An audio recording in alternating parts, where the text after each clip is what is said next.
Hi everybody, Jo here again. How you doing? I hope you're keeping well and I hope you're ready for another little crafty play. And as you know, I like to try and bring things sometimes a bit different. I mean, sometimes we do clean and simple. Sometimes we do lots of work with backgrounds and scenes and building up landscapes. Sometimes a wreath. You know, I love a wreath card. So today we're going to do something a bit sort of, I don't know, a bit grungy, but also something I keep being asked about, vintage and cards ideas for males. So I thought I'd do something here that you could easily change up and that would make a great card for a male friend. So I've gone for a tag. But again, if you're not somebody, if you don't make tags, don't suddenly think, oh, Jo, I don't make tags, I'm not watching. Because this could be a card design, look, this could be an A6 card design. You could make it wider. It could be a 6x6 card design. It's the ideas.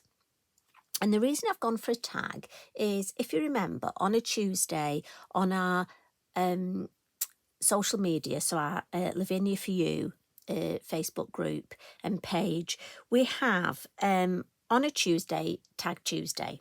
You see, I have to think what I'm saying, sorry. But you know me, you get what I am. This is just me.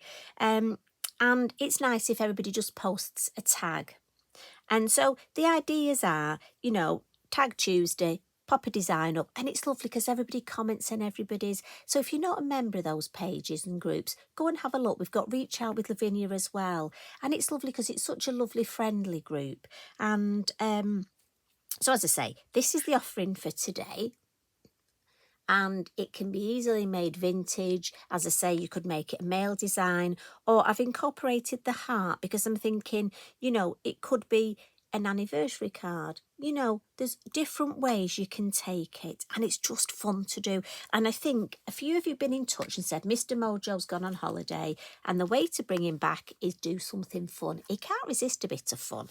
So the Lavinia watercolour tag, and this is the large size. We've got two sizes, the large and the small, and we're going to start off a couple of oxides, and this is Lost Shadow and Scorched Timber. And it's just, I love these colours, and these are great for this technique. This isn't a new technique, we've done it loads of times before, but with them having square ink pads, they're perfect, and all you're going to do is drag it across. Now I want this quite across the middle, so I'm holding it quite flat. And because it's a non-slip matte look, my tag stays in place, which is perfect. So the lighter colour, the Lost Shadow, just straight across. And then in with the Scorched Timber. Now this, I want to keep the brown more at the edges. So I'm going to angle it up a bit more, look. And just drag at the edge. And then turn it round. And again, just drag at the edge. And I want a little bit top and bottom, so I'll drag some there. And then drag some there. And then what I'm going to do with my stencil brush, and this is just a brown stencil brush. Well, obviously it's a green one, but it's the one I use for my brown inks. And I'm just going to whiz it round and just blend that ink a little bit. And then I've got Truffle. Now, because that's oxide ink and I don't have a different brush, and I know Sir Tim recommends you do, so all I'm going to do is get my Inky Binky and just wipe any excess ink off, just so I don't contaminate the ink pads. But there's so little on there. But, you know, we like good housekeeping, don't we? So Truffle ink, and I'm just going to darken that edge, look. Now, if it's a new ink pad, I recommend blending in the lid. But mine's a well-used ink pad, so. And you'll get to know your ink pads. You'll know which ink pads, what sort of colours. And I love the rich colour tones that we get there now. And what we'll do is add a little bit of water, just for a little bit of faux bleaching. Now, if you want, because you've got the ink here, look, you can... If you want to do a little bit of smooshing as well, you can pick a bit of the ink up and smoosh. And you get a real good mix there. Now, if you had a spare tag or your journal, you could smoosh that ink but we'll just tidy it up for today. Now, again, you would usually let that dry. I always recommend letting it dry. I think it looks better. But obviously for the video, we'll just give it a bit of a dry with kitchen roll and then my heat tool. So while it's drying, I can just check, how are you today? I really hope you're doing well. I know a few of you have been struggling recently. So I really hope that things are going better for you.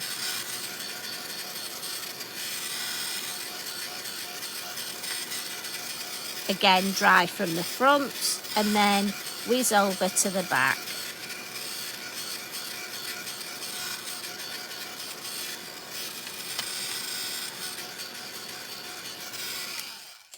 Now my suggestion is, while your tag's drying, obviously I force dried it with my heat tool, stamp the open sunflower with Pinecone ink on spare card and cut it out.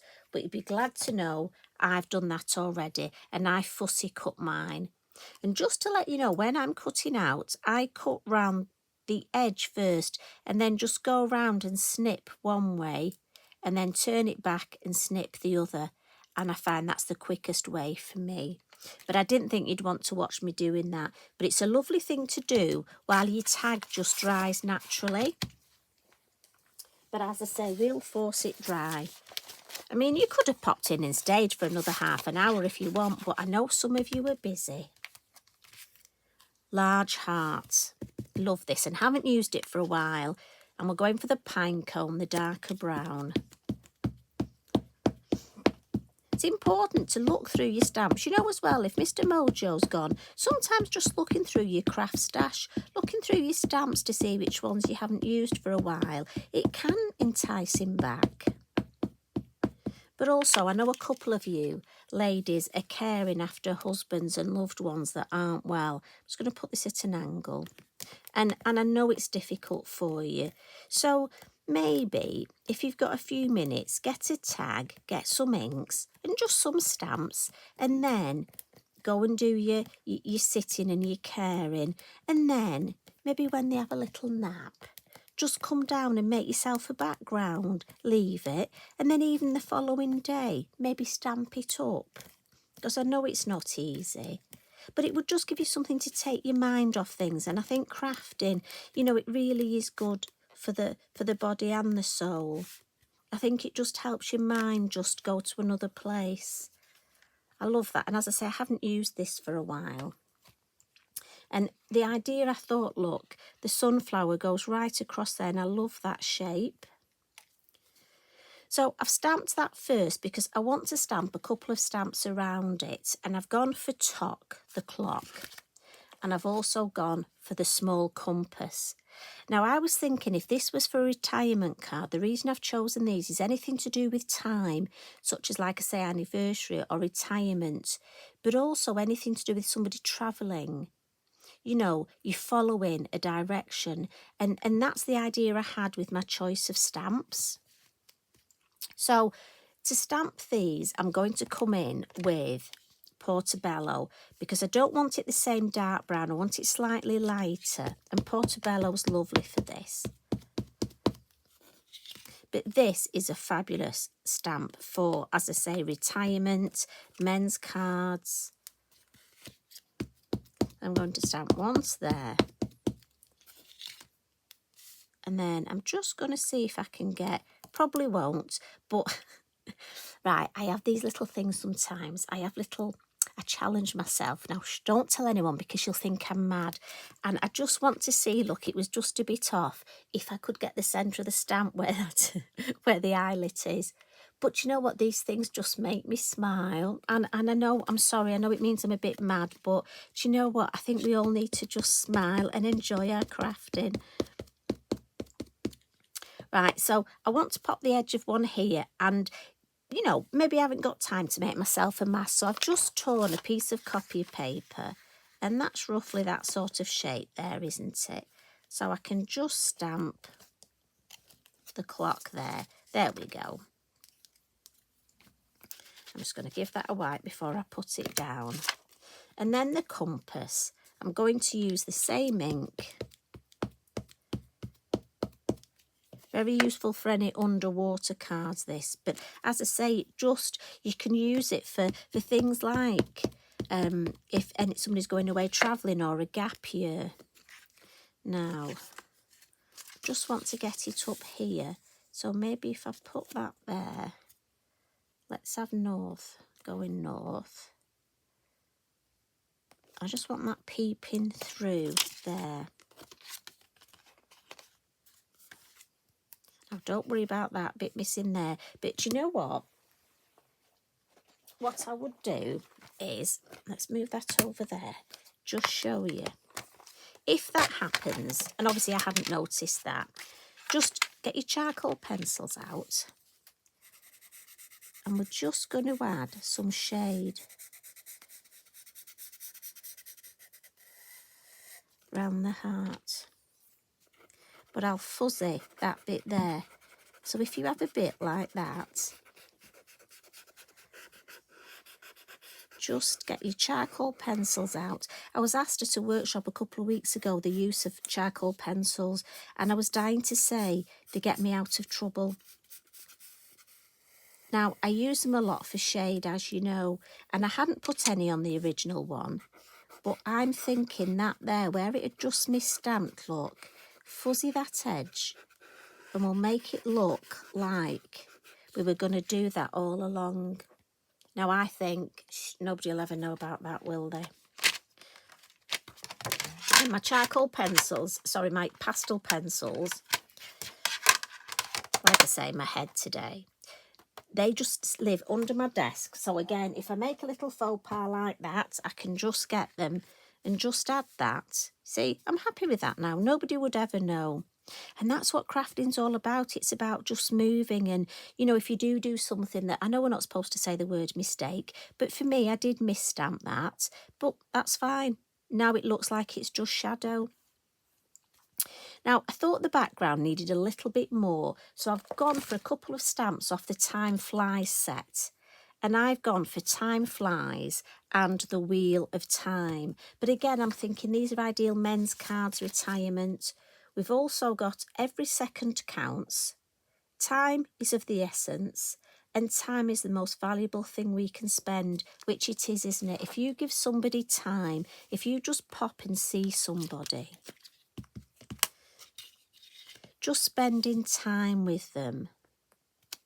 Now, the Time Flies, I'm going to stamp in the Portobello, and I'm going to stamp that just twice. But then I'm going to come in for the larger stamp, the Wheel of Time, with Sand Dune, or Sandra Dune as we're now calling her. And that I'm going to stamp right across, but it's a lighter colour because I really want it to be part of a background, and it's all about building up. It's a little bit like when we've done a masterboard, where you just build up a background with various tones. And as I say, it's just in that background there. But if it wasn't there, you know, some parts of a design, they don't have to be right in your face. But if they weren't there, you just think there's something missing. And this we can stamp a few times.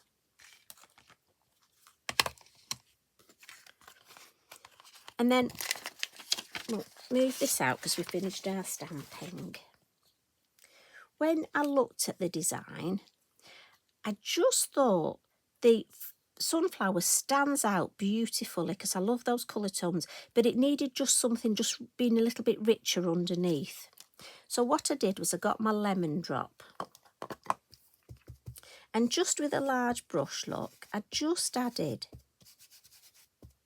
And I thought sort of mentally as well, it goes with sunflowers, the yellow, but also because it's on top of the brown.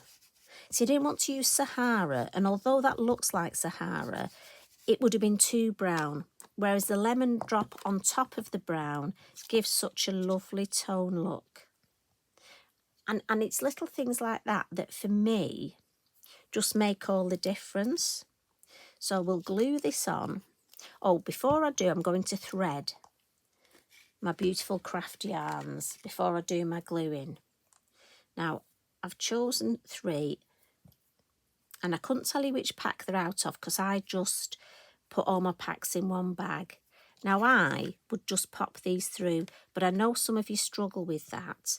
So this little bit of black elastic that I have on my desk, if you just pop that through, look, and then put the yarn that you want to come through just on your desk, and then pull the elastic, it will bring the 3 yarns through, look, so that then I can pull those through. So that little bit of black elastic is so useful. I'm sure people wonder what it's doing, but you know, it's like your craft room. I bet you're the same as me. You have all these little things that are good for the job. Right, lovely. So, bippity boppity glue on the sunflower. Now it's the stem. So my suggestion is, when you've put the glue on, put the lid back on. I'm just going to dab the glue right to the end, but also dab it down the stem. Now, I don't want it peeping out. If any does come out, don't worry, it's a dries clear glue. But it's just we can sort of get so that less comes out. So I want this across here, and it's important. I want, just checking, can you see? I want the base just there. So I'm going to pop that first just to follow that line there. There we go, happy with that. Lovely. Couple of little finishing tricks, and I'm going to come in with my Mangaka opaque. This is the Zig. Give it a shake. And what you can do, and again, this is an old trick. It's not mine. It's been done for years. Just put the ink, and just going to make these lovely little, almost like white coffee stains. And what it does is it just brings the white into somewhere else. So the whole design looks more of a cohesive design. And once you do this, you know, it works well in your journal. If you're doing a journal, just want to put another one on. We need 3, don't we? So I'm thinking maybe just around that cog there. And you can do half a one. Right, happy with that. And before I add my splats, which is my last thing, I'm going to add a couple of sentiments. So I've got my lovely sentiments, and I've chosen a couple already, you'll be glad to know, because you know that takes me the longest. And I've gone for pure and simple and walk your path. So I'm thinking I'm going to put walk your path at the bottom down here, and that's nice right across there. And pure and simple at the top again. Oh, look, that fits nice in there. And because I've gone for the white, remember in the set you get the white, the black and the vintage. I think it just shows up nicely. Now, quite often when we're adding the splats, we tap our pen with our brush. This, I want some larger splats. So I'm actually going to flick. And it's sort of a real flick in action. You just have to watch when you flick down, because sometimes it can go get your trousers. And I like this here, look, where we've almost got a run and a flick.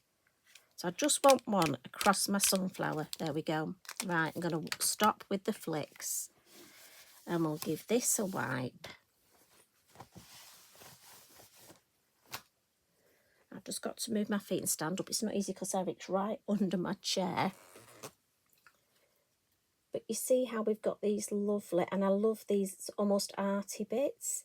As I say, sometimes they're nice, clean and simple, but sometimes I love to just build up the background, and look where we've got the faux bleaching, we've got that grey underneath. And although it's not obvious because it's very brown, you need that grey almost as an undercoat. And you can just see bits of it here, look. And they're the bits I love. So it looks like we've got a piece of background card, but we've actually made that. And I just think that's lovely. And I think we've got so many different stamps that could go on that sort of idea. But also for me, it was important to get a couple out that I hadn't used in a while. But again, to use my sunflower.